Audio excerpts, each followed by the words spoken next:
This is a download from the BBC. To find out more, visit bbc.co.uk/Radio 4.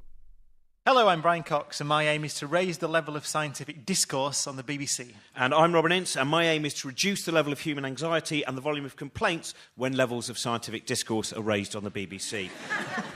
Today, we're going to be looking at how life began. That's right, yes, the charade that is life. Life is the name of the game. Life to see you life. Yep. Saturday prime time, here comes science. You see, that wouldn't have happened if around 4 billion years ago chemistry hadn't got interesting, turned into biology, and embarked on a journey towards ever-increasing self-replicating complexity that appears, only appears, mind you, Robin, to violate the second law of thermodynamics. Now, you will, of course, have been surprised there to hear Brian say the words chemistry and interesting so closely together, because for any regular listeners, they will know that Brian considers biology to be one of the arts, like contemporary dance, or juggling, another one of the arts. But since that, you've actually had a Damascene moment, haven't you? And you have now become a lover of photosynthesis, to a point with legal ramifications. Leave the water lilies alone, Brian Cox, and step away from the pond. Today, we ask the question, what is life, as posed by the great physicist Erwin Schrödinger in his iconic 1943 lectures. In the introduction, he asked whether science will ever be able to fully explain the events taking place within living organisms, and immediately answered that the obvious inability of present-day physics and chemistry to account for such events is no reason at all for doubting that they can be accounted for by those sciences. Yet, almost 70 years later, many prefer still to believe in the idea that it was a bored deity who wanted to make a garden, and others believe in the wonderfully worded idea of panspermia, that life on Earth came from outer space. But that, in the end, provides very few answers and a lot of terrible books about was Pythagoras an astronaut.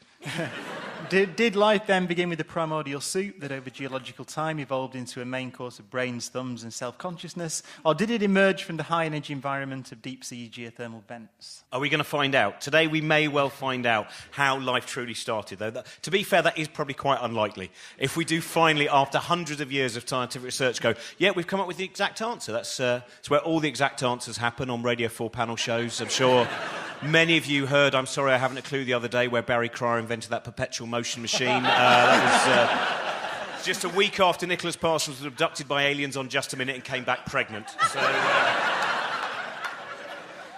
to take us through the many questions of the origin of life, we have two self-conscious organisms whose ancestors were fortunately victorious in the struggle for existence, and one who was clearly significantly luckier than that. You decide. Nick Lane is a reader of biochemistry. It's not you, Nick. Necessarily. Nick Lane is a reader in biochemistry at University College London, advisor on the upcoming BBC TV Meisterwork Wonders of Life, to be broadcast in autumn 2012 in high definition, and author of the book Life Ascending, which looks at the 10 great inventions of life, including DNA, photosynthesis, movement and sight. It's very exciting, by the way, Wonders of Life, because that is a show where Brian is not allowed to look up at anything. He has to look down at stuff. You prick your neck down. I can't look that far down, but that's where life is. It's down there. Ow! Dr. Adam Rutherford is one of the country's leading experts on whether it might snow this winter after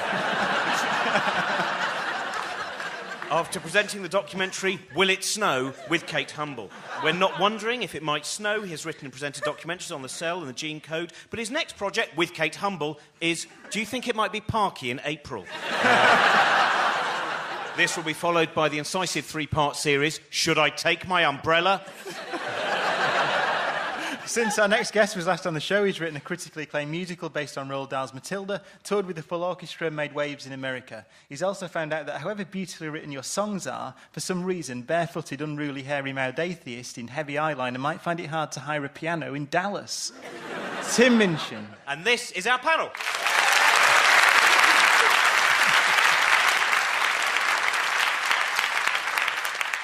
Well, I'm going to start off with you, Tim, as the non-expert. Well, we're both non-experts, obviously, which is the hardest thing when we talk about how life began is actually defining what is a living thing. So I want to find out from you, first of all, what do you think would define a living thing? I should have an answer. This is the sort of thing you'd get taught in Year 9 and should remember, isn't it? Like something crossing a semi-permeable membrane, one of those phrases that you should remember. But I don't have it. I guess it needs to reproduce, doesn't it, to be life? Otherwise everyone's just spontaneously bouncing into life, so it would have to reproduce and it would have to have a metabolism stuff going in, and it has to have a chemical working system, something.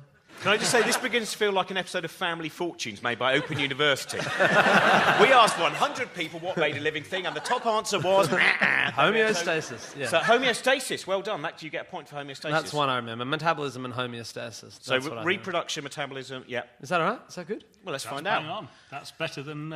So Nick, Nick, what... It's better write a song about it. Pinky, plonky, pinky, plonky. There is that classic definition, isn't there, that you learn at school, which is Mrs. along Gren. those lines. I knew there must be a mnemonic. What is it? Mrs. Gren, and it stands for, I can't remember any of them now. Reproduction, Metabolism, reproduction. metabolism, Gren. I think Gren is one of them, but there's like 7 of them. But I think the question is wrong.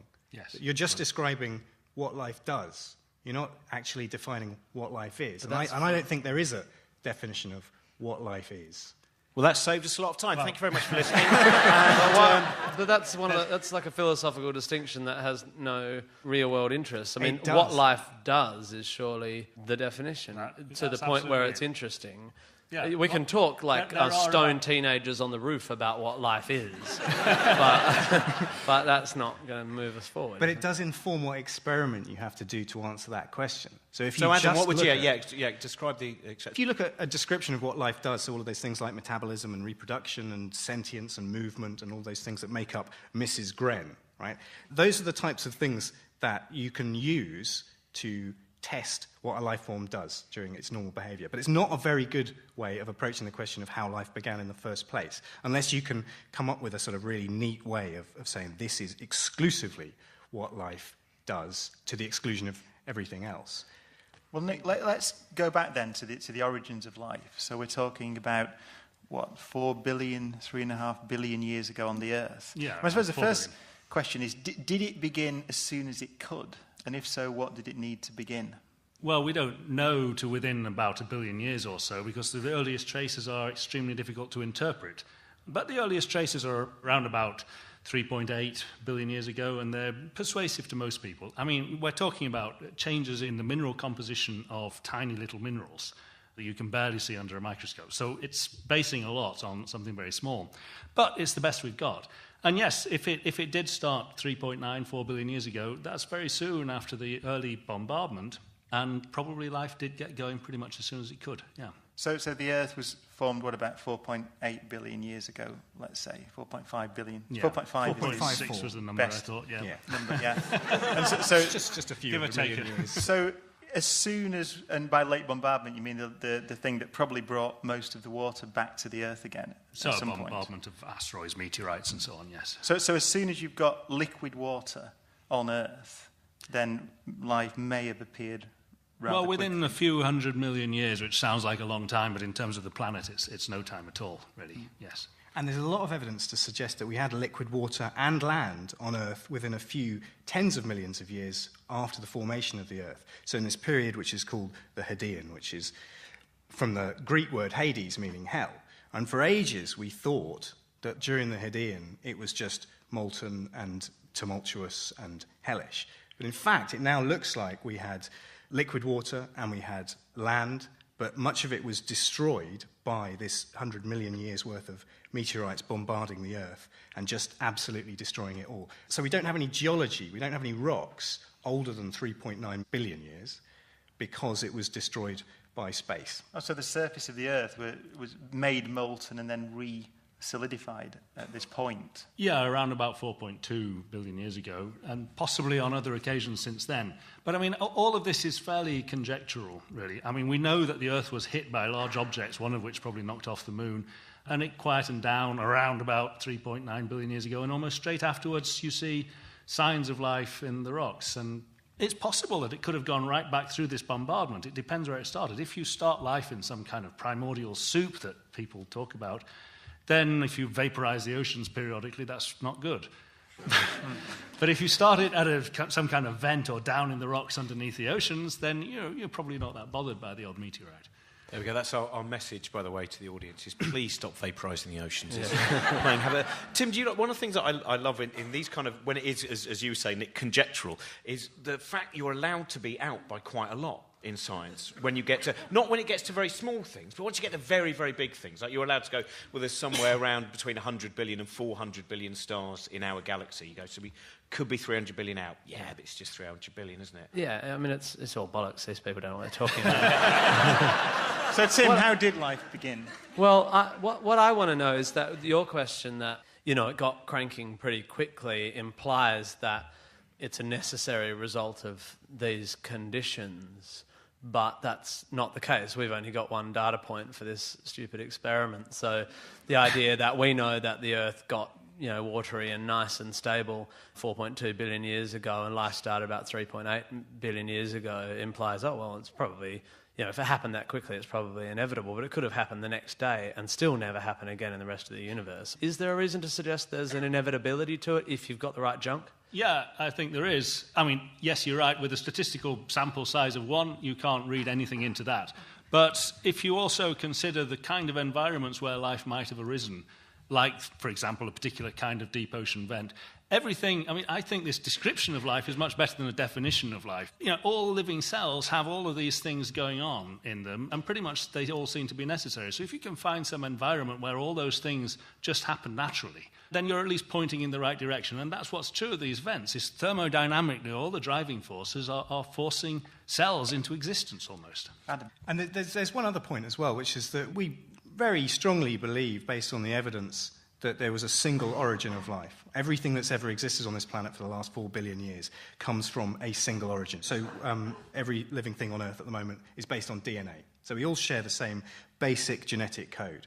How it works as a code is also totally conservative, an incredibly conservative system. There are only 20 amino acids which make every single protein which have ever existed, as far as we know, on Earth. And then you combine all of that with the fact that cells all reproduce from each other and the theory of evolution, and we can draw back from now via everything that's ever existed to a point 4 billion years ago approximately, which says everything came from this one point. Well, couldn't we go back to that point? You mentioned these deep-sea vents before. So could you outline what they would have looked like at that time and why you think that might be the key to the origin of life? Well, they look pretty much like they actually look today, because we found some about 10 years ago. Now, everybody's familiar with black smoke events, which look fantastic. They belch out this kind of black smoke. But these vents, they look quite different. They're almost Gothic. They're all kinds of little doodles made of limestone. Now, what's happening in the vents is you have alkaline fluids rich in hydrogen coming into what would have been an acidic ocean. And so you have proton gradients, and you have hydrogen, and you have carbon dioxide, and you have a compartmentalized system. So more or less everything which you require for cells today is there in that environment from the very beginning. Now, you mentioned proton gradients there, which I know are important in biology. So could you just describe in a bit more detail what they are? Tim? Yeah. So we had a bet on whether in the first 10 minutes you'd say proton gradient. I didn't say it. And whether he could say it without his leg jiggling in excitement. Oh, protein gradients. So Tim cannot contain Lovely. himself. Tell Tim what a proton gradient is. Proton is a hydrogen ion, and a gradient of protons is just more protons in one place and less protons in another place. It's really that simple. Why is that important to life? It's a very strange... ATP, is it ATP? Yeah, they make ATP. That's right. Yeah, This is something that really came as a shock. Actually, 50 years ago this year, Peter Mitchell, who won the Nobel Prize in 1978, came up with this idea called chemiosmosis, which is a horrible word and which is why nobody knows about it. But every time you breathe, what's happening is you're stripping electrons from food and you're passing them down a kind of a little wire to oxygen. And the energy that's releasing is pumping protons across a membrane. And so you end up with an electric charge across this membrane, which is equivalent to a bolt of lightning. It's 30 million volts per meter is the strength of this. It's incredibly... It's just over such a tiny distance, 5 nanometers. And all life works that way. And it's just shocking, actually, that bacteria work that way. Photosynthesis works in the same way. We work in the same way. You've got 100 trillion mitochondria in your body, and all of them are producing these little proton gradients over their membranes. So you mean it's a rather odd way of extracting energy at first sight? It's a bizarre way of going about things, but they're there naturally in these vents, and that's at least suggestive. Tim? I was just going to say, that sounds incredibly... like the more detailed version of what you were saying is why we think there's a universal common ancestor. if two dudes came up with that at the same time, like, that'd be pretty Yeah. weird. It's weird, but they all do. You know, it's universal. Proton gradients, that was my idea. No, I did it first. But see, the thing is, this really gets to the nub. We started by trying to get a definition of what life is. And I think, I've already said that I don't think that you can do one. But if you forced me, I'd say that life is about energy capture, right? It's about taking energy from the local environment and hanging on to it and manipulating it as much as you can. And that is a basic physics property. So what's the big blurred area then between, if we're talking about living things and non-living things, so there must then be this huge kind of foggy area of uncertainty. And what kind of things would that contain? Nick, it depends, because now I've found out that under threat you will answer anything, Adam. If I was forced to, will it snow? Tell us, will it snow? Yes, it will. Science says so. A white Christmas. All it needs to do now is snow in the next 3 months and you've become a shaman. It's very impressive. What I think Nick Robin was trying to get to was that there must have been some point when this rock, these vents with just chemistry, made the transition to something that we might call living. And yeah. Do we have any idea of when that, or how that was, what that transition was? Well, I think the point at which something becomes really living is when it becomes cellular. Because then it can be free living. So all these things which are somewhere between living and not, like a virus, for example, viruses depend on cells. There's all kinds of, dubiously alive kind of genetic parasites of one sort or another. The mitochondria, they're not really free living, they're not really alive in a sense, but they were once. And so you have all these continua. But the one point where you can place a cutoff is something that can live by itself, and then it has to be cellular. So the moment these vents produced cells that could exist outside that environment, that's really when life started. Now, Adam, we should just clear up mitochondria. Give us a 30-second introduction to mitochondria. 30 seconds, right. About a couple of billion years ago, there's two free-living types of organisms, small cells, one called archaea, one called bacteria. At one point, one went inside another. At that point, that cell became complex and enabled itself to generate more energy. All things apart from archaea and bacteria nowadays have mitochondria in them, and that is what enabled complex life, because it could generate much more energy. Now, I wish the audience at home could have seen your hand gestures, which were far more Freudian than they might imagine. Yeah. Therefore, some of the audience there did notice that, so that was what the reaction was about. It was, as the mitochondria went in there was a swanny whistle sound really going on in a lot of our heads. Yeah. Tim, do you think biology's got more jargon than physics? Because I do, after the first 15 minutes of this show. I seem to be able to get my head around biology more easily than physics, only because big stuff freaks me out. Yeah, the things that freak you out are really big things and really tiny really things. Tiny That's physics. Things. I think cells are big, though. Yeah, they quarks, are. Yeah. Enormous. Quarks are just annoying. Yeah. You have got to stop using quarks as your comparison now. It's leading to a lot of disappointment. Yeah, and making me feel obese. Yeah, does physics make you feel fat? I measured my waist in plank lengths and now I feel awful. This is quite an interesting calculation, actually. How many plank lengths is your belt? Yeah, lots.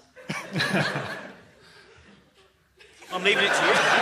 We've gone to physics. Do you want a calculator? This is, I will actually, Tim, on the science, I suppose on the more kind of elaborate mythic thing, is we haven't really talked about this, but before ideas, the scientific ideas of what may well define life and what life is, there are fabulous myths about how life began. Do you feel that, will they be destroyed once we get to the point of actually going, here's the answer, let's just forget about these, it's like the Milky Way, that wonderful idea that the milk is, which goddess is it? I can't remember. Nut. Nut? Yeah. You Isn't sure? Nut the goddess of, it's the Egyptian goddess of milk, isn't it? Let's take an audience. Yes. Doesn't she have loads of breasts? Isn't she usually... So her pictured as being a whole array of breasts reaching across the sky. So this is... So for those of you who've just tuned in, we're debating whether the sky is male or female, whether it's... we have got to the point that the sky is definitely mammalian. We're certain of that. Gender non-specific. Cumulonimbus, I hear, is a more male cloud. But is it snowier than some of the other... Yes, it will be snowing from cumulonimbus. Good.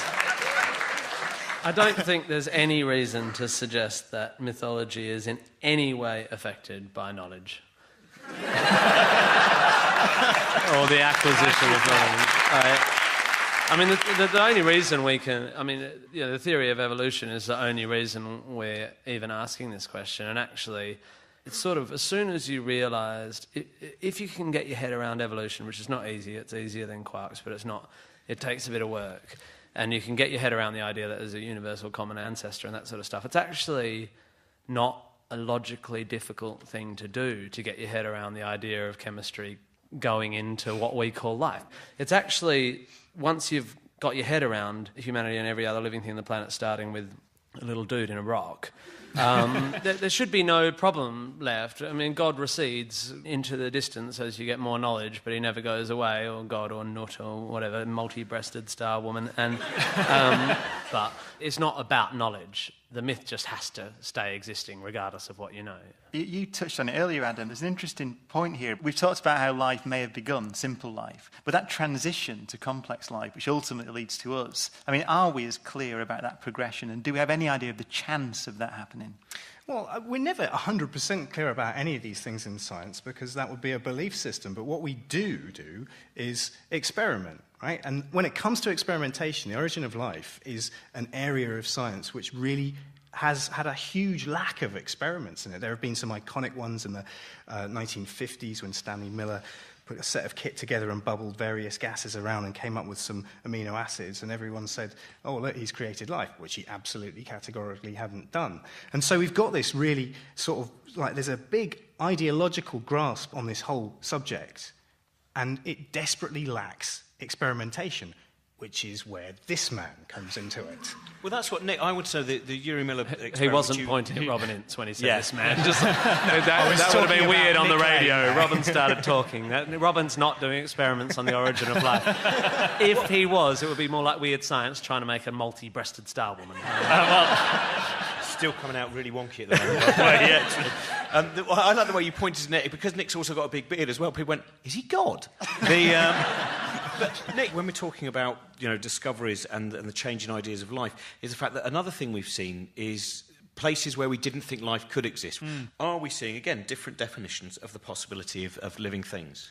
No, I don't think so. I mean, what we see is actually a very, very similar process. So things that live off hydrogen sulfide, for example, what they're doing is they're treating it like food. They're stripping electrons from it and they're passing it down to an electron acceptor, like oxygen, for example. That's what happens in all the black smoke events down at the bottom of the ocean. Hydrogen sulfide gas is bubbling out. They're using exactly the same respiration with electron acceptors, and they're producing proton gradients. It's astonishing how similar they are. And we've got this thing about hydrogen sulfide being sewer gas and so on, and it being really awful.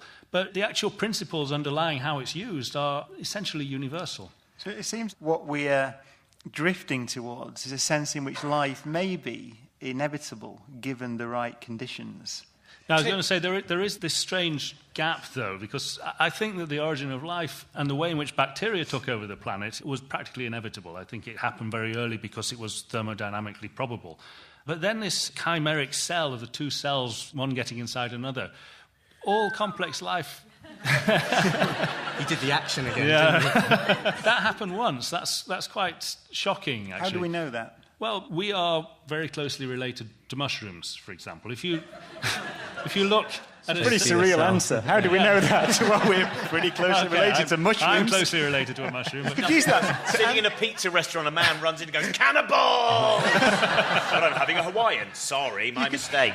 You could use that to answer any question, couldn't you? Well, we're pretty closely related to mushrooms. Yeah.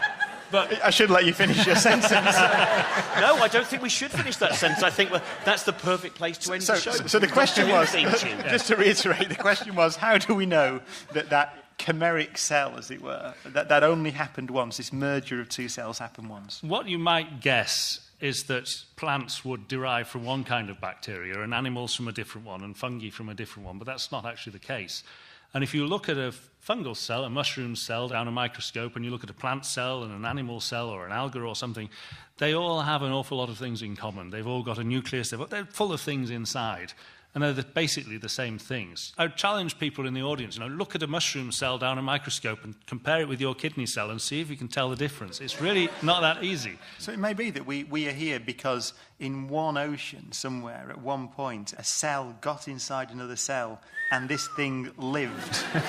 This thing continued to live. It survived that fusion process. We don't know whether it's happened dozens or millions of times, or what we do know is that it only survived once. So there is that single origin point. And that goes for the origin of life itself as well. All the evidence firmly points towards there being a single origin, but what we do not know is whether life emerged because it might be energetically inevitable.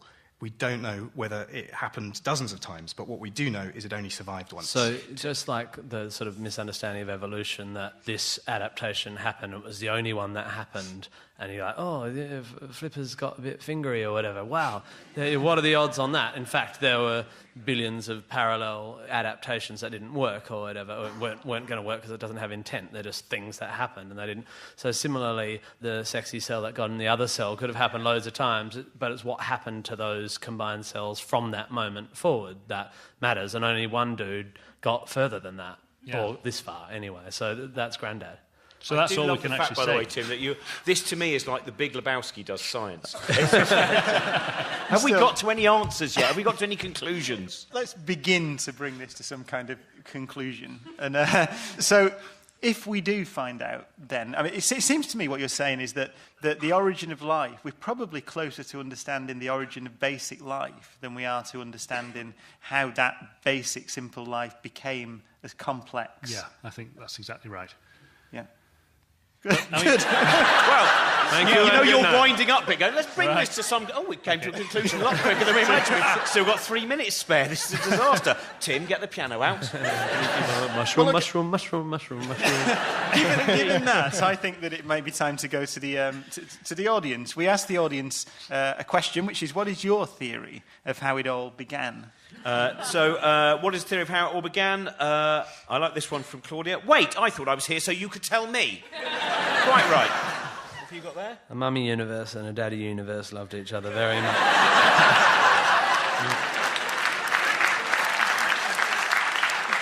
Is that all the ones you got? This pretty much brings us to the end, so just a few things. First of all, if any of the issues we've discussed have affected you, good, that's what we were trying to do. There's not a helpline, just go to a library, look stuff up, find out things. I love that he thinks...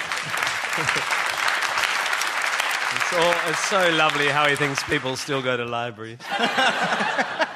Now, we are recording this on the day of the first show of the series being broadcast, so we can't answer any complaints, unfortunately, and I think we're going to get a few. So we've decided to invent some and answer them that we are sure we're going to get over the course of the series. No, it would not kill a cat, but it may damage it psychologically. 6.6 times 10 to the minus 34 is a very small number, and that's why you're wrong, Deepak. Well, it's your own fault for reading the Telegraph review section. It's infinite. Goodbye.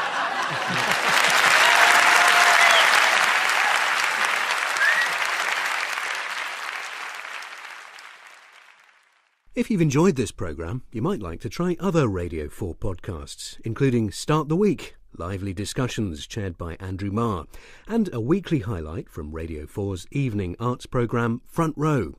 To find out more, visit bbc.co.uk/Radio 4. Is no reason at all for doubting that they can be accounted for by those sciences. Yet, almost 70 years later, many prefer still to believe in the idea that it was a bored deity who wanted to make a garden, and others believe in the wonderfully worded idea of panspermia, that life on Earth came from outer space, but that, in the end, provides very few answers and a lot of terrible books about was Pythagoras an astronaut. Did life then begin with the primordial soup that over geological time evolved into a main course of brains, thumbs and self-consciousness? Or did it emerge from the high-energy environment of deep-sea geothermal vents? Saturday prime time, here comes science! You see, that wouldn't have happened if around 4 billion years ago chemistry hadn't got interesting, turned into biology, and embarked on a journey towards ever-increasing self-replicating complexity that appears, only appears, mind you, Robin, to violate the second law of thermodynamics. Now, you will, of course, have been surprised there to hear Brian say the words chemistry and interesting so closely together, because for any regular listeners, they will know that Brian considers biology to be one of the arts, like contemporary dance, or juggling, another one of the arts. But since that, you've actually had a Damascene moment, haven't you? And you have now become a lover of photosynthesis, to a point with legal ramifications. Leave the water lilies alone, Brian Cox, and step away from the pond. Today, We asked the question, what is life, as posed by the great physicist Erwin Schrödinger in his iconic 1943 lectures. In the introduction, he asked whether science will ever be able to fully explain the events taking place within living organisms, and immediately answered that the obvious inability of present-day physics and chemistry to account for such events... Are we going to find out? Today we may well find out how life truly started, though. To be fair, that is probably quite unlikely. If we do finally, after hundreds of years of scientific research, go, yeah, we've come up with the exact answer. That's where all the exact answers happen on Radio 4 panel shows. I'm sure many of you heard I'm Sorry I Haven't a Clue the other day, where Barry Cryer invented that perpetual motion machine. That was just a week after Nicholas Parsons was abducted by aliens on Just a Minute and came back pregnant. So, To take us through the many questions of the origin of life, we have two self-conscious... This is a download from the BBC. To find out more, visit bbc.co.uk/Radio 4. Hello, I'm Brian Cox, and my aim is to raise the level of scientific discourse on the BBC. And I'm Robin Ince, and my aim is to reduce the level of human anxiety and the volume of complaints when levels of scientific discourse are raised on the BBC. Today, we're going to be looking at how life began. That's right, yes, the charade that is life. Life is the name of the game. Life to see you life.